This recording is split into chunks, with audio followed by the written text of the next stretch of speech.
نحمده ونصلي على رسوله الكريم بسم اللہ الرحمن الرحیم۔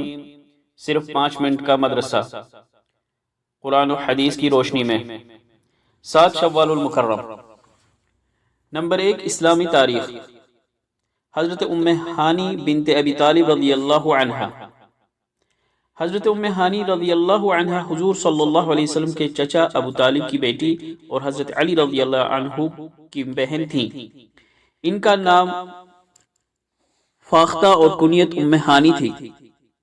ان کا نکاح حبیرہ بن عمر سے ہوا۔ شروع ہی سے انہیں آپ صلی اللہ علیہ وسلم سے بے حد عقیدت تھی۔ سن 8 ہجری میں جب مکہ فتح ہوا تو انہوں نے اسلام قبول کر لیا۔ یہ ان کی خوش قسمتی ہے کہ فتح مکہ کے دن آپ صلی اللہ علیہ وسلم نے انہی کے مکان پر قیام فرمایا اور ان کے گھر میں پناہ لینے والوں کو امان دی۔ آپ صلی اللہ علیہ وسلم ان سے بہت محبت کرتے تھے۔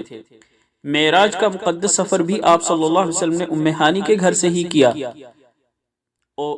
وہ آپ صلی اللہ علیہ وسلم سے کبھی کبھی مسائل پوچھا کرتی تھیں۔ ایک مرتبہ انہوں نے رسول اللہ صلی اللہ علیہ وسلم سے پوچھا کہ اب میں بوڑھی ہو گئی ہوں اور چلنے پھرنے میں کمزوری محسوس ہوتی ہے، اس لیے کوئی ایسا عمل بتا دیجئے جس کو بیٹھے بیٹھے ہی پورا کر سکوں۔ آپ صلی اللہ علیہ وسلم نے فرمایا کہ 100 مرتبہ سبحان اللہ، 100 مرتبہ الحمدللہ، 100 مرتبہ اللہ اکبر اور 100 مرتبہ لا الہ الا اللہ پڑھ لیا کرو۔ حضرت ام ہانی رضی اللہ عنہ حضرت علی رضی اللہ عنہ کی وفات کے بعد کافی دنوں تک زندہ رہیں اور ان کا انتقال حضرت امیر معاویہ رضی اللہ عنہ کی خلافت کے زمانے میں ہوا۔ نمبر 2، اللہ کی قدرت۔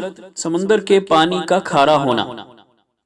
یہ دنیا ایک حصہ زمین اور 3 حصہ سمندر ہے اور اس میں اللہ کی بے حساب مخلوق ہیں جن میں نہ جانے کتنے روزانہ پیدا ہوتے اور مرتے ہیں، اور دنیا بھر کی گندگی سمندر میں ڈالی جاتی ہے، لیکن اللہ تعالی نے سمندر کے پانی کو کھارا بنایا۔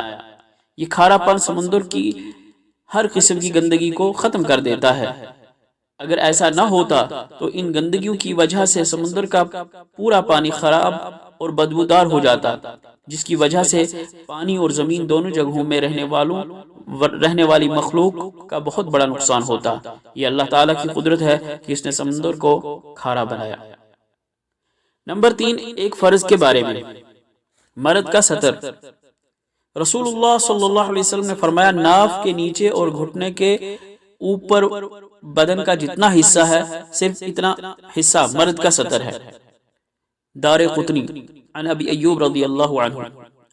فائدہ، مرد کا سطر ناف سے لے کر گھٹنے تک ہے۔ اس کو نماز اور نماز کے باہر ہر حال میں چھپانا فرض ہے۔ نمبر 4، ایک سنت کے بارے میں۔ مسجد کی صفائی کرنا سنت ہے۔ رسول اللہ صلی اللہ علیہ وسلم کھجور کی شاخوں سے مسجد کا گرد و غبار صاف فرماتے تھے۔ مصنف ابن ابی شیبہ۔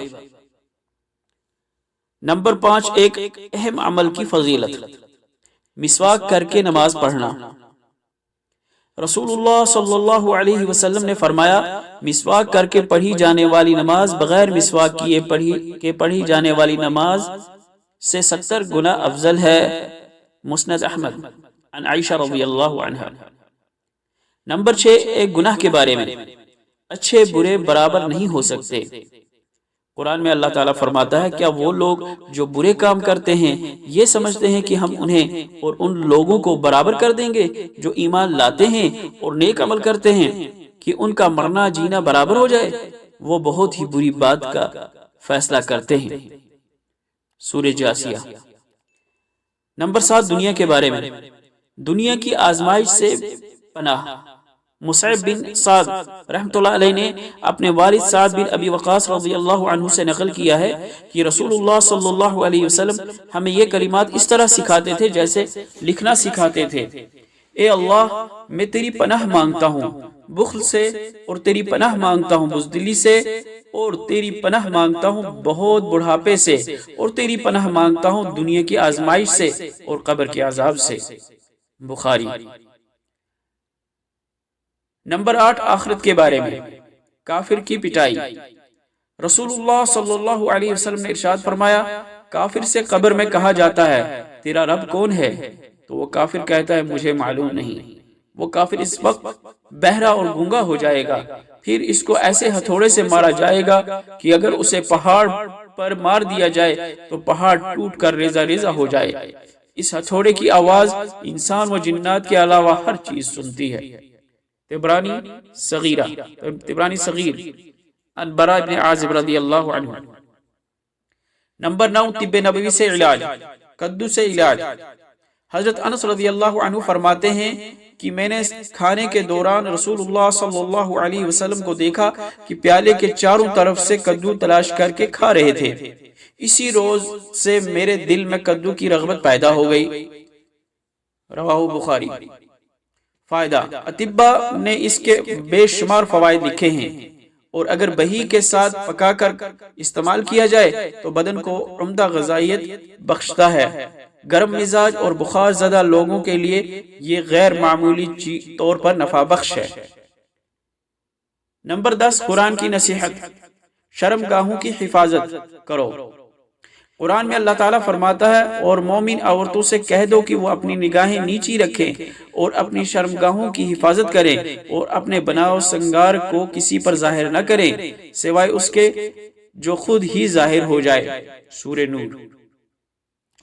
اللہ تعالیٰ عمل کرنے کی توفیق عطا فرمائے۔ وآخر دعوانا الحمدللہ رب العالمین۔